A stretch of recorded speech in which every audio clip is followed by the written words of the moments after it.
ইল্লাল্লাহ লা ইলাহা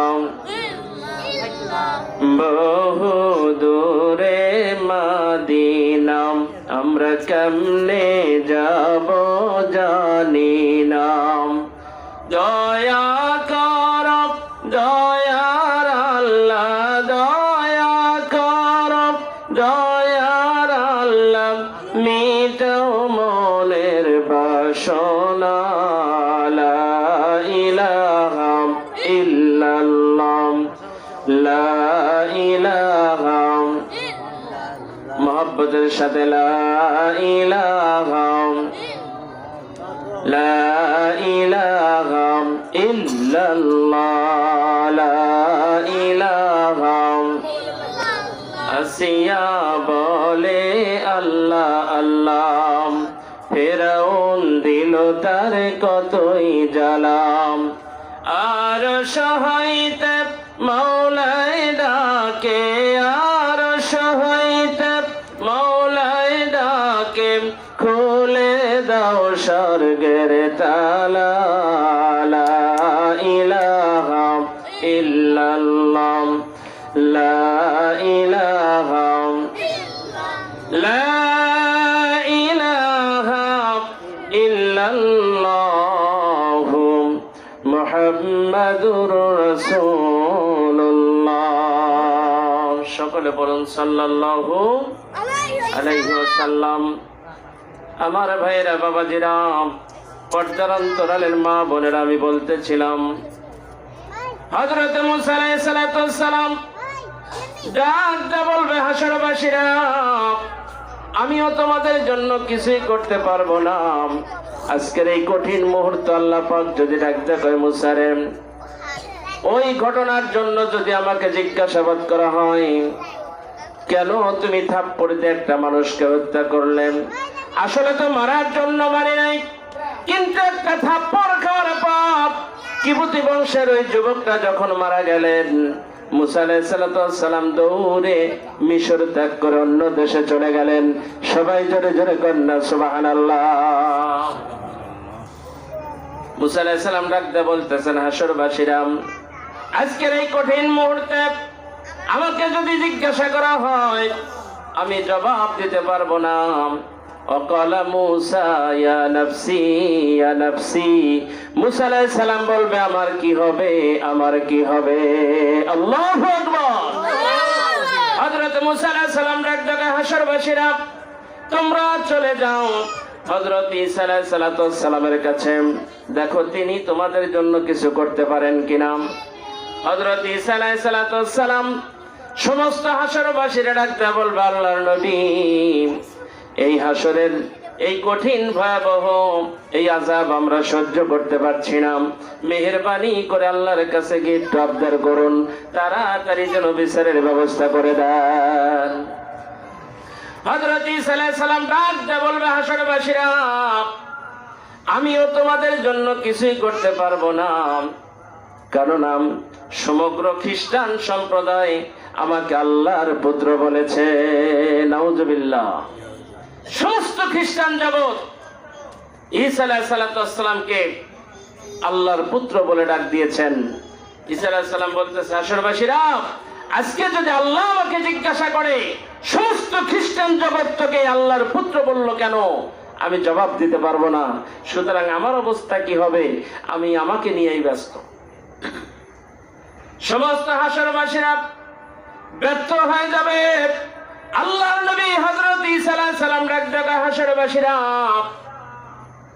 আজকের এই দায়িত্বের জন্য নবীর উপর আল্লাহ পাক দিয়েছেন তোমরা যদি তার কাছে গিয়ে আবদার করতে পারো আমার মন বলতেছে তিনি কেবল তোমাদের জন্য কিছু করতে পারবেন সবাই জোরে জোরে কন্যা সুবহানাল্লাহ হযরত ঈসা আলাইহিস সালাম ডাক দেয়া বলবেন ও হাসরবাসীরা তোমরা সবাই চলে যাও আকায়েদে নামদার তাজেদারে মদিনা আখিরি জামানার পয়গম্বর নবী মুহাম্মদ রাসূলুল্লাহ সাল্লাল্লাহু আলাইহি ওয়াসাল্লাম তার কাছে গিয়ে আবদার করো আমার মন বলতেছে তিনি তোমাদের জন্য সুপারিশ করতে পারবে সবাই জোরে জোরে কন্যা সুবহানাল্লাহ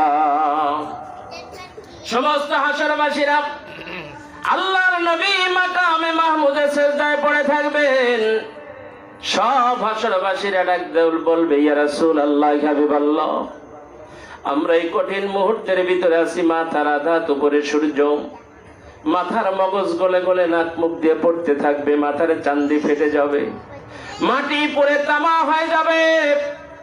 হে আল্লাহর নবী, আমরা মুসিবতের মধ্যে আছি, দয়া করে আল্লাহর কাছে একটু সুপারিশ করুন, আমাদের জন্য একটু বিচারের ব্যবস্থাটা করে দেন, তাড়াতাড়ি যেন মাথার উপর থেকে সূর্যটা সরায় দেয়। সবাই জোরে জোরে কান্না সুবহানাল্লাহ। আল্লাহ নবী মাকামে মাহমুদে সিজদায় পড়ে থাকবেন। হাসরবাসীদের কথায় তিনি সিজদা থেকে মাথা উঠাবেন। আল্লাহর নবী এই আরজি শোনার পরে তিনি সিজদায় পড়ে যাবেন। তামাম পৃথিবীর জিন ও ইনসান যত কিয়ামত পর্যন্ত যত তাসবিহ পড়েছেন, আল্লাহর নবী একটা সিজদার মাধ্যমে সমপরিমাণ তাসবিহ আদায় করে দেবেন। সবাই জোরে জোরে কান্না সুবহানাল্লাহ। আল্লাহর নবী ডাকতে বলবে, হাসরবাসীরা চলো আল্লাহর কাছে গিয়া বলি, তিনি যেন তোমাদের বিচার করেন, এই দায়িত্বটা আমার। চলো আল্লাহর কাছে গিয়া বলি। সুবহানাল্লাহ বলেন। আমার ভাইরা, ওই দিন সুপ্রিম পাওয়ার একমাত্র বিশ্ব নবীর, কোন নবী যেটা পারবে না। আল্লাহ তাবারক তাআলা বিশ্ব নবীকে দায়িত্ব দিবেন। আল্লাহ নবী সমস্ত হাসরবাসীদের পক্ষে তিনি কথা বলবেন।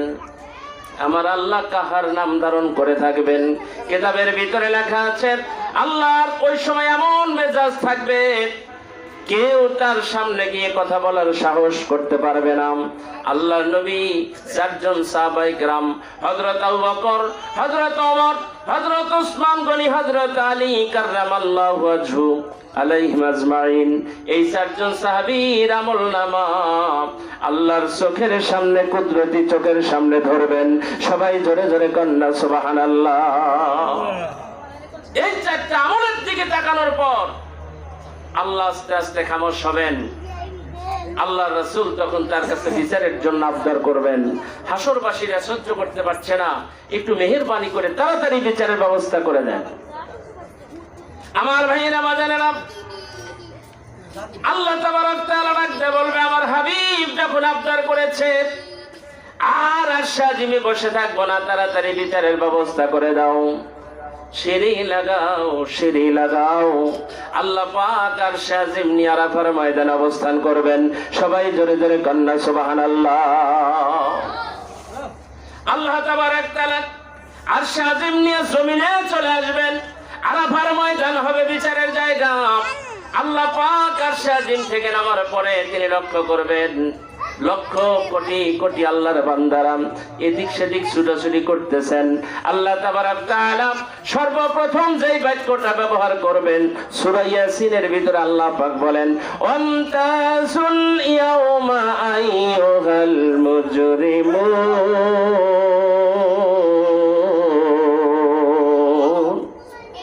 ওয়ান্তাসুল ইয়াউমা আইয়ুহাল মুজরিমুন, হে সমস্ত অপরাধীরা, আমার নেককার বান্দাদের থেকে তোমরা আলাদা হয়ে যাও।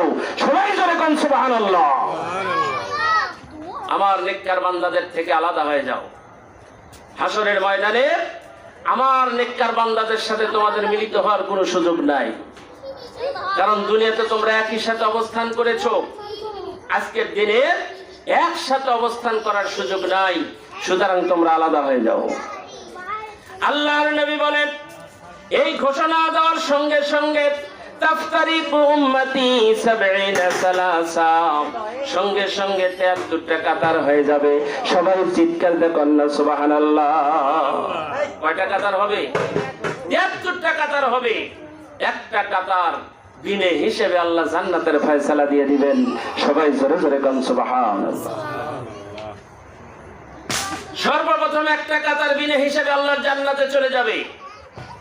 এই একটা কাতারে থাকবে ৪ শ্রেণীর লোক। কয় শ্রেণীর লোক? আরো জোরে বলেন। ৪ শ্রেণীর লোক থাকবে এই কাতারের ভিতরে। ১ নাম্বার হলো নবীগণ, ২ নাম্বার সিদ্দিকিন, ৩ নাম্বার শুহাদা, ৪ নাম্বার সালেহিন। এই ৪ শ্রেণীর বান্দাগুলো থাকবে সেই কাতারের ভিতরে। সমস্ত পয়গম্বর, সমস্ত নবী আলাইহিস সালাতু ওয়াস সালাম সেই কাতারের ভিতরে থাকবে, তাদের কোনো হিসাব নাই। এরপরে সিদ্দিক, বিশ্বাসী যারা থাকবে, সমস্ত বিশ্বাসীরা থাকবে সেই কাতারের ভিতরে।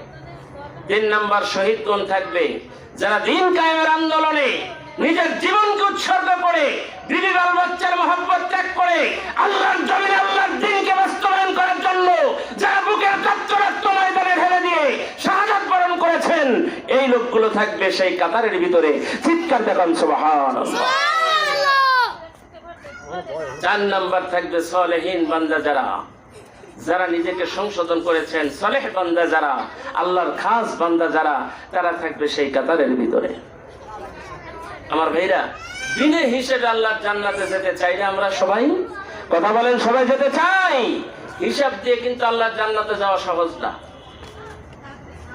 হিসাব দিয়ে জান্নাতে যাওয়া যাবে? যাবে না, কোনো সুযোগ নাই। কারণ আল্লাহ তাআলা যদি হিসাব নেন, আমরা হিসাব দিতে পারবো না। কারণ আগেই বলেছিলাম, ওয়াইন তাউদ্দু নি'মাতাল্লাহি লা তুহসুহা, এত নিয়ামত আল্লাহ পাক আমাদেরকে দিয়েছেন যেটার হিসাব করা সম্ভব না। আল্লাহ পাক যদি প্রশ্ন করেন, বান্দারে জীবনে কয় গ্লাস পানি খেয়েছো, জবাব দাও। হিসাব আছে কারো? কারো কি হিসাব আছে? কারো হিসাব নাই। দৈনিক 16 কেজি অক্সিজেন গ্রহণ করে জীবন ধারণ করছি। অক্সিজেনের কত দাম একটু হিসাব করে দেখেন। আল্লাহর নিয়ামত ভক্ষণ করছি। 9,30,00,000 মাইল দূর থেকে সূর্য আলো দিচ্ছে, সেই সূর্যের আলো আমরা নানান কাজে ব্যবহার করতেছি। প্রতি মাসে বিদ্যুৎ ব্যবহার করার পরে বিদ্যুৎ বোর্ড, পল্লী বিদ্যুৎ থেকে বিল শিট আসে না? বলে 30 তারিখের মধ্যেই, 29 তারিখের মধ্যেই আপনার বিল পরিশোধ করুন, নতুবা লাইন বিচ্ছিন্ন করা হবে কোন রকমের নোটিশ ছাড়াই। আপনি জীবনভর আল্লাহর দেওয়া সূর্যের তাপ গ্রহণ করে আপনি নানান কাজে ব্যবহার করতেছেন। আল্লাহ পাক যদি প্রতি মাসে বিদ্যুৎ বিল হিসাবের মতো সৌর বিদ্যুতের, অর্থাৎ বিদ্যুতের বিল যেরকম কোম্পানি নেন, ওই রকম যদি আল্লাহ সূর্যের বিল আপনার আমার বাড়িতে পাঠিয়ে দিতেন, 14 গোষ্ঠী বিক্রি করেও আল্লাহর সূর্যের বিল দেওয়া সম্ভব হতো না। যেরকম কথা ঠিক কিনা? সুতরাং আল্লাহর দেওয়ারে দেখে আল্লাহর সাথে আমরা নাফরমানি করি, কি বলেন, করি না? আমার ভাইয়েরা, বাজানেরা, শুধু তাই নয়, বিনা হিসেবে আল্লাহর জান্নাতে যেতে হবে, এই ইরাদাই করতে হবে, সেই তামান্না সকলের অন্তরে থাকতে হবে, সেইভাবে কাজ করতে হবে। কারণ হিসাব দিয়ে আল্লাহর জান্নাতে যাওয়া সহজ নয়। এক শ্রেণীর মানুষ আছে 5 ওয়াক্ত নামাজ পড়ে, এরা বলতেছে জান্নাতে যাব না, মানে নামাজ তো 5 ওয়াক্ত পড়তেছি। একেবারে টুপি সাদা, জামা সাদা, মাফলার সাদা, ধুতি সাদা, সব সাদা, উনি নামাজি, পাক্কা নামাজি, অথচ সুদের ব্যবসা করতেছে। এরকম লোক আছে না নাই? যেরকম আছে না নাই? অহরহ সামনের কাতারে নামাজ পড়ে অন্যের হক নষ্ট করে, এরকম লোক আছে না নাই? যেরকম আছে না নাই? তাহলে আপনি নামাজ পড়বেন, আপনার নামাজ কবুল হচ্ছে গ্যারান্টি কে দিবে আপনাকে? সুতরাং নামাজ আপনার মুক্তির জন্য যথেষ্ট নয়। খাস সালেহ বান্দা হতে হবে, নিজেকে ইসলাহ করতে হবে, সংশোধন করতে হবে। আল্লাহর বিধান, রাসূলের সুন্নতের বাইরে কোন কাজ যদি আমার ভিতরে থাকে, আমি নিজেকে সংশোধন করতে পারি নাই। যেরকম কথা ঠিক কিনা? আল্লাহর একজন বান্দা 500 বছর ইবাদত করছে। কয়শো বছর? 500 বছর। আল্লাহ তাবারক তাআলা ডাকে, বান্দারে 500 বছর ইবাদত করেছো, তুমি কি জান্নাত চাও নাকি? বলে হ্যাঁ। বলে আমার দয়ায় নাকি তোমার ইবাদতের কারণে? আল্লাহর বান্দা ডাকতে বলতেছেন, মাবুদ 500 বছর ইবাদত করছি, তোমার দয়া লাগবে কেন? বলে তাই নাকি? বলে হ্যাঁ। আল্লাহ তাবারক তাআলা ফেরেশতাকে অর্ডার করলেন, জান্নাতে নিয়ে যাও। আল্লাহর বান্দাকে জান্নাতে নিয়ে যাওয়া হচ্ছে। হঠাৎ করে একটু গরম বাতাস ওই জান্নাতি ব্যক্তির গায়ে লাগছে, লাগার সঙ্গে সঙ্গে পানির পিপাসা হয়ে গেল। ওই বান্দা ডাকতে কয়, ফেরেশতারা আমার তৃষ্ণা পেয়েছে, পানির দরকার, তাড়াতাড়ি করে আমার একটু পানি দিয়ে দাও। সঙ্গে সঙ্গে আল্লাহর ফেরেশতা পানির গ্লাস হাতে নিয়ে দণ্ডায়মান। আল্লাহর বান্দা পানির জন্য হাত বাড়িয়েছেন, ফেরেশতা ডাক ডাক আল্লাহর বান্দা, এটা তো দুনিয়া না, এটা তো দুনিয়া না যে তোমাকে জন্ম থেকে মৃত্যু পর্যন্ত বিনা পয়সায় হাজারো নিয়ামত তোমাকে দেওয়া হয়েছে, তুমি ভক্ষণ করেছো। এটা আখিরাতের ময়দান। এখানে বিনা বিনা পরিশ্রমে অর্থাৎ বিনা টাকায় মাংনা কিছুই তোমাকে দেওয়া হবে না, বিনিময় দিতে হবে। আচ্ছা, হাসরের ময়দানে আপনার কি লক্ষ লক্ষ কোটি কোটি টাকা সাথে নিয়ে যেতে পারবেন? 200 বিঘা জমি নিয়ে যেতে পারবেন? পারবেন না। তাহলে ওই জায়গায় কি দিতে হবে? এইবার ফেরেশতা ডাক ডাক আল্লাহর বান্দা, এই এক গ্লাস পানির দাম 1 লক্ষ টাকা না, 1 কোটি টাকা না। এই জায়গায় যদি তুমি পানি পান করতে চাও তাহলে 1 গ্লাস পানির দাম হলো 500 বছর ইবাদত। সবাই ধরে ধরে কন্যা সুবহানাল্লাহ। আগে তৃষ্ণা নিবারণ করা দরকার। দিলাম 500 বছর ইবাদত, দাও তাড়াতাড়ি পানি দিয়ে দাও। ওই জান্নাতি বান্দা তখন 1 গ্লাস পানি পান করবেন, কিন্তু 1 গ্লাস পানি পান করে তার তৃষ্ণা নিবারণ হবে না। দ্বিতীয় আর 1 গ্লাসের প্রয়োজন। ফেরেশতা সঙ্গে সঙ্গে পানি নিয়ে হাজির। ডাকতে বলতেছে, দাও পানি দাও। কয় বিনা পয়সায় দেওয়া হবে না, বিনিময় লাগবে। বলে কি? 500 বছর ইবাদত। সুবহানাল্লাহ বলেন। ইবাদতের চালান আর আছে? 500 বছর ইবাদত করছে, 1 গ্লাস পানি শেষ। দ্বিতীয় গ্লাস পানি পান করার জন্য আরো 500 বছর ইবাদত। ওই বান্দার আমলনামায় আর সারেনা জুলুম নাই, সব শেষ। সঙ্গে সঙ্গে সিজদায় পড়ে গেছে। আল্লাহ পাককে ডাক ডাক, আল্লাহ গো, তোমার দয়া ছাড়া জান্নাতে যাওয়ার কোনো উপায় নাই, সুতরাং ইবাদতের জোরে জান্নাত পাওয়া যাবে না। সবাই জোরে জোরে কন্যা সুবহানাল্লাহ। আল্লাহর অনুগ্রহে, আল্লাহর দয়া ছাড়া আমরা 1 পা সামনে অগ্রসর হওয়ার কোনো উপায় নাই। হ্যাঁ, হিসাব হবে। হিসাবের পরে 1 শ্রেণীর মানুষকে আল্লাহ পাক জান্নাত দিবেন, কিন্তু ঝালাই ছাড়ানোর পরে। কি বলেন, ঠিক না? ঝালাই ছাড়ানোর পরে। কারণ আল্লাহ রাসূল বলেছেন, মান ক্বালা লা ইলাহা ইল্লাল্লাহ ফাদাখালাল জান্নাত। যে ব্যক্তি একবারও কালেমা পড়েছে সেও জান্নাতে যাবে। আমার ভাইয়ের, আল্লাহর দয়াটা কেমন দেখুন। চতুর্দিক থেকে বান্দাদের যখন হিসাব নিকাশ শেষ, জান্নাত জাহান্নাম ফয়সালা হয়ে গেল, আল্লাহ পাক তখন আরশে আজিমে বসে থাকবেন, আফসোস করতে থাকবেন, এই যে হাজার হাজার বান্দা আমার জাহান্নামের আগুনে জ্বলতেছে, কেউ কি নাই এদের পক্ষে একটু সুপারিশ করে? একটু সুপারিশ যদি আমার কাছে আসতো তাহলে আমি এদেরকে মাফ করে জান্নাত দিয়ে দিতাম। সবাই জোরে জোরে কন্যা সুবহানাল্লাহ। একজন নাই, কেউ এদের পক্ষে সুপারিশ করতেছে না। তাফসীরে নুরুল কোরআনের ভিতরে আসছে, আল্লাহ রাব্বুল আলামিন তখন তার কুদরতি ডান হাতটা জাহান্নামের ভিতরে ঢুকায় দিবেন। জাহান্নামের ভিতরে দিয়া হাজার হাজার জাহান্নামী বান্দাদেরকে তিনি উঠায় নিয়ে আসবেন। ইতিমধ্যে মানুষগুলো পুড়ে কয়লা হয়ে যাবে, কালো কুৎসিত হয়ে গেছে, কয়লা হয়ে গেছে, মানুষ আর নাই। কারণ জাহান্নামের আগুন বড় ভয়ানক। জোরে কোন ঠিক কিনা? 3000 বছর ধরে আল্লাহ পাক জাহান্নামের আগুনকে জ্বালিয়েছেন, কালো বর্ণ ধারণ করেছিল। তারপরে সেখান থেকে 1000 ভাগ করে একটা ভাগকে নিয়ে তিনি 100 বার করে আমার ভাইরা ওই আগুনটাকে তিনি ধৌত করেছেন। তারপরে আগুনটার কালার চেঞ্জ হয়েছে। আবার সেখান থেকে 1000 ভাগ করে আরেকটা ভাগ নিয়ে তিনি 100 বার ধৌত করেছেন। এই যে দুনিয়ার আগুনের যে কালার, এই কালারটা ধারণ করছে। দুনিয়ার আগুনের ভিতরে আঙ্গুল ঢুকাতে পারবেন?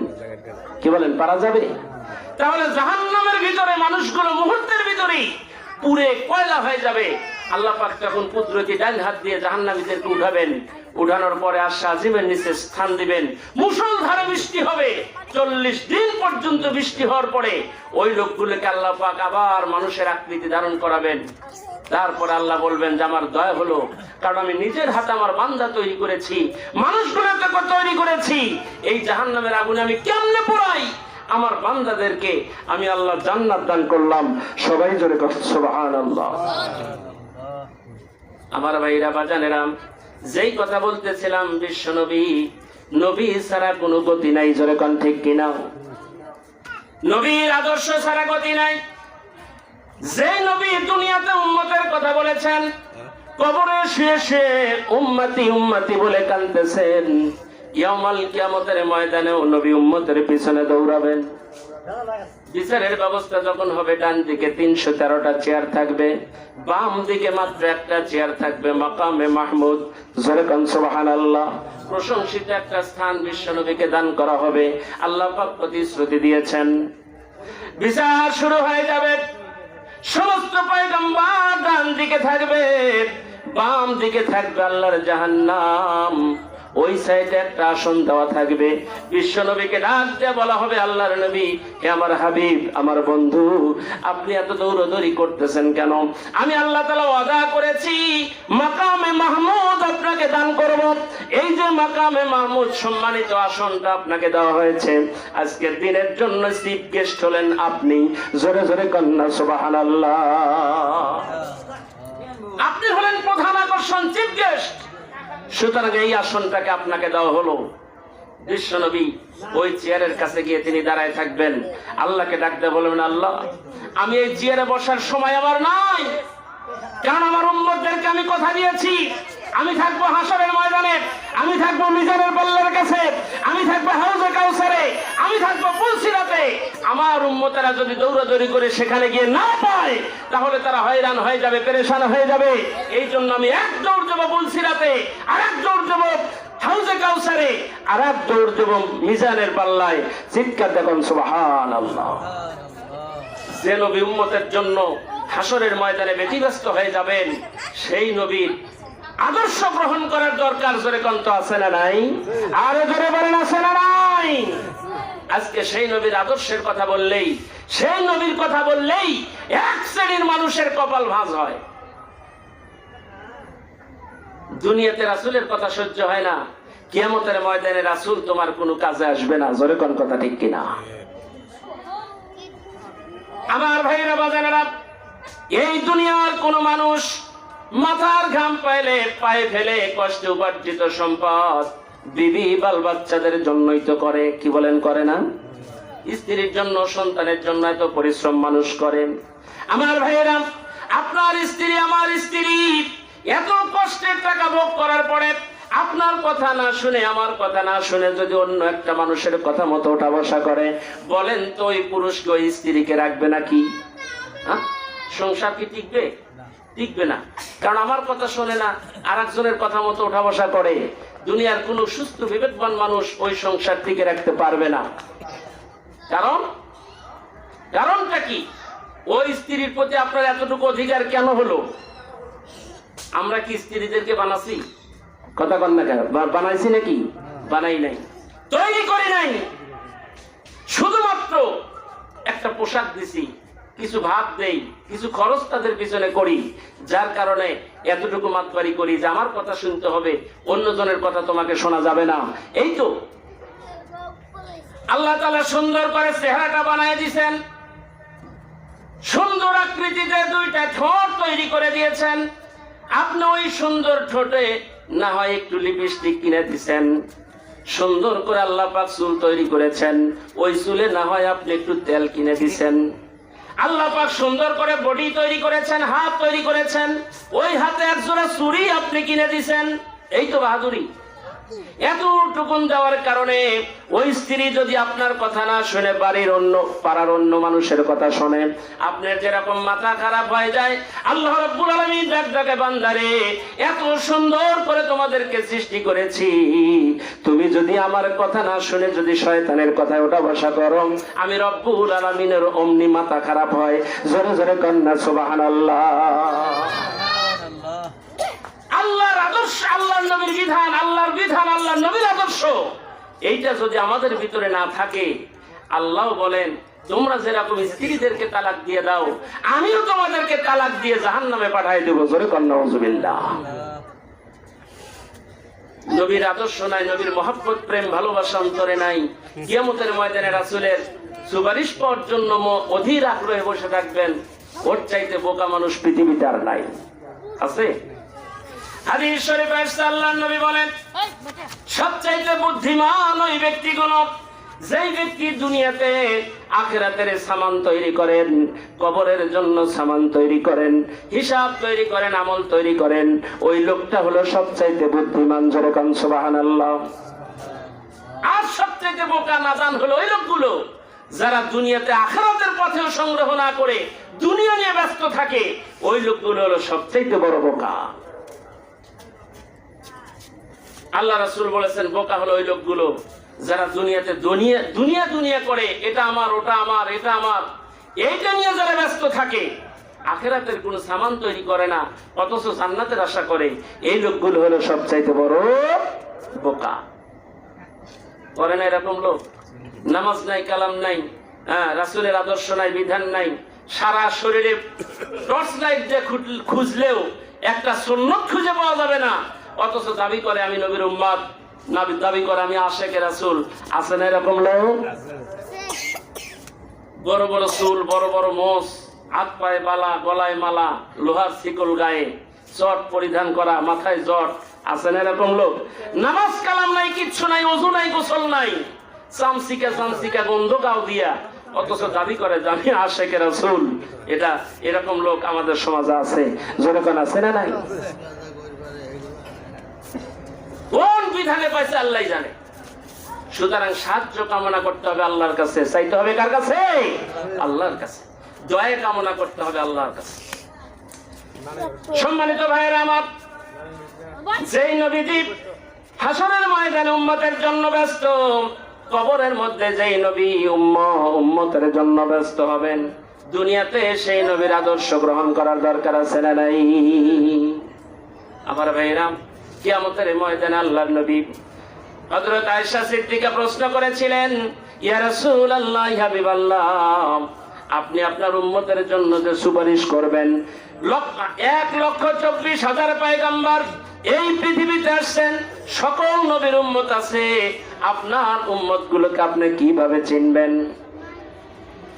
আল্লাহ নবী স্ত্রী আয়েশা যখন এই প্রশ্ন করলেন, আল্লাহ নবী ডাক ডাক, আয়েশা রে, হুররাতুম মুহাজ্জিলিন, কোন লোকের যদি এক পাল ঘোড়া থাকে, আর ওই এক পাল ঘোড়ার ভিতরে একটা ঘোড়ার কপাল যদি সাদা হয়, চিতা হয়, ও আয়েশা বলো তো, ওই ঘোড়া যদি এক পাল ঘোড়ার ভিতরে হারায় যায়, তুমি কি অতি সহজে খুঁজে পাবে না? বলো অবশ্যই পাবো। আল্লাহ নবী ডাক ডাক, আয়েশা রে, লক্ষ কোটি কোটি উম্মতের ভিতরে আমার উম্মত গুলো আমি এমনি ভাবে চিনবো, যারা দুনিয়াতে নামাজ পড়েছে, আমার দাসত্ব করেছে, আল্লাহর দাসত্ব করেছে, আমার মহব্বত যাদের কলিজার ভিতরে আছে, ওই লোকগুলোকে আল্লাহ পাক নূর দিয়ে দিবেন। যারা শীতের দিনে ওযু করে নামাজ আদায় করেছে, ওযুর জায়গাগুলোকে আল্লাহ তাআলা নূর দিয়ে দিবেন। আর কিয়ামতের ময়দানে লক্ষ লক্ষ মানুষের ভিতরে ওই নূরগুলো চমকাতে থাকবে, আর ওই নূরের চমক দেখে আমি বুঝতে পারবো এটা আমার উম্মত। আল্লাহু আকবার। এখন নামাজ যারা পড়ে না, রাসূলের কথা শুনলে কপাল ভাঁজ হয়, এই শ্রেণীর লোক এসে আল্লাহ নবীর কাছে গিয়ে বলবে, আমরাও তো নবীর উম্মত, সুতরাং আমাদেরকে সুপারিশ করুন, আমাদেরকে জান্নাতের ফয়সালা করে দিন। আল্লাহ নবী তাদের চেহারার দিকে তাকাবেন, আপাদমস্তক লক্ষ্য করবেন, তারপরে বলবেন, সোকান লিমান গায়্যারা মিন বাদি, তুমি দূর হয়ে যাও, তুমি আমার উম্মত নও। তুমি যদি আমার উম্মত হইতে, ওই নূরের চমক তোমাদের চেহারা তো আমি দেখতে পেতাম। আমার ভাইরা, আমার বাজানেরা, কিয়ামতের ময়দানে ওই ভয়াবহ অবস্থা যেদিন সৃষ্টি হবে, ওই সময় যদি আমরা নাজাত পেতে চাই, রাসূলের সুপারিশ যদি আমরা পেতে চাই, তাহলে এই দুনিয়াতে রাসূলের আদর্শ মোতাবেক চলার দরকার আছে না নাই? আরো জোরে কোন আছে না নাই? আমাদেরকে চলতে হবে। আল্লাহর বিধান এবং রাসূলের আদর্শ ছাড়া মুক্তির কোনো উপায় নাই। আল্লাহ তাবারাক তাআলা বলেন, قل إن كنتم تحبون الله فاتبعوني يحببكم الله ويغفر لكم ذنوبكم الله غفور رحيم। আল্লাহু আকবার বলেন। আল্লাহ তাবারাক তাআলা বলেন, কুল ইন কুনতুম তুহিব্বুনাল্লাহ, হে রাসূল আপনার উম্মতদেরকে বলে দেন, ওই লোকগুলো যদি আমি আল্লাহর ভালোবাসা পেতে চাই, আমি আল্লাহর জান্নাতে যদি যেতে চাই, ফাত্তাবিউনি, আপনি বলেন তারা যেন আপনার আনুগত্য করে। জোরে কোন সুবহানাল্লাহ। জান্নাতে যেতে চাইলে আনুগত্য করতে হবে রাসূলের। রাসূলের দেখানো পথ অবলম্বন করতে হবে, রাসূলের আদর্শকে লালন করতে হবে, রাসূলের মহব্বত কলিজার ভিতরে থাকতে হবে। তাহলে আমরা জান্নাতের পথে পরিচালিত হতে পারবো। জোরে কোন কথা ঠিক কিনা? আমার ভাইয়েরা, আমার বাবাজিরা, কঠিন কিয়ামতের ময়দানে আল্লাহ পাক যেদিন কায়েম করবেন, বিচারের ব্যবস্থা করবেন, আমি বলতেছিলাম এক শ্রেণীর মানুষগুলো প্রথম লাইনটা বিনয় হিসেবে আল্লাহর জান্নাতে চলে যাবে। ওই লাইনের প্রথম শ্রেণী হলো নবীন। জোরে কোন সুবহানাল্লাহ। সমস্ত নবীরা থাকবে সেই কাতারে। এরপরে দ্বিতীয়বার হলো সিদ্দিকিন। যত সিদ্দিক আছে, সিদ্দিকের তো অভাব নাই বাংলাদেশে, কি বলেন ঠিক না? নামাজ কালাম নাই, ওযু গোসল নাই, তারপরও সিদ্দিক। মানে গাঁও যে গুগন্ধ নাম হলো আতর আলী, কি বলেন ঠিক কিনা? এরকম সিদ্দিক দেশে আছে না নাই? আল্লাহ বলবেন সিদ্দিক হযরত আবু বকর সিদ্দিক। জোরে কোন সুবহানাল্লাহ। গোটা জীবনটা উৎসর্গ করেছেন বিশ্বনবীর কদম মোবারকে। স্ত্রীর মহব্বত করে নাই, পরিবারের মহব্বত করে নাই, সম্পদের মহব্বত করে নাই, নিজের জীবনটা আল্লাহ রাসূলের হাতে সুপর্দ করে দিয়েছিলেন। হঠাৎ করে আল্লাহ রাসূল হিজরত করবেন, কোন একদিন বলছিলেন আবু বকর সম্ভবত আমাকে হিজরত করা লাগবে, আর হিজরতের সাথী আমি তোমাকেই নির্বাচন করলাম। সুবহানাল্লাহ বলেন। এতটুকুন কথা শুধু বলেছেন। হযরত আবু বকর সেই দিন থেকে আর রাত্রিতে ঘুমান নাই। কখন না জানি বিশ্ব নবী এসে ডাক দেন। আল্লাহ নবী যেই দিন মক্কা থেকে মদিনায় হিজরত করবেন, আমার ভাইরা কাফেররা বিশ্ব নবীর জীর্ণ কুটিরটা চতুর্দিক থেকে ঘেরা করে ফেলেছেন।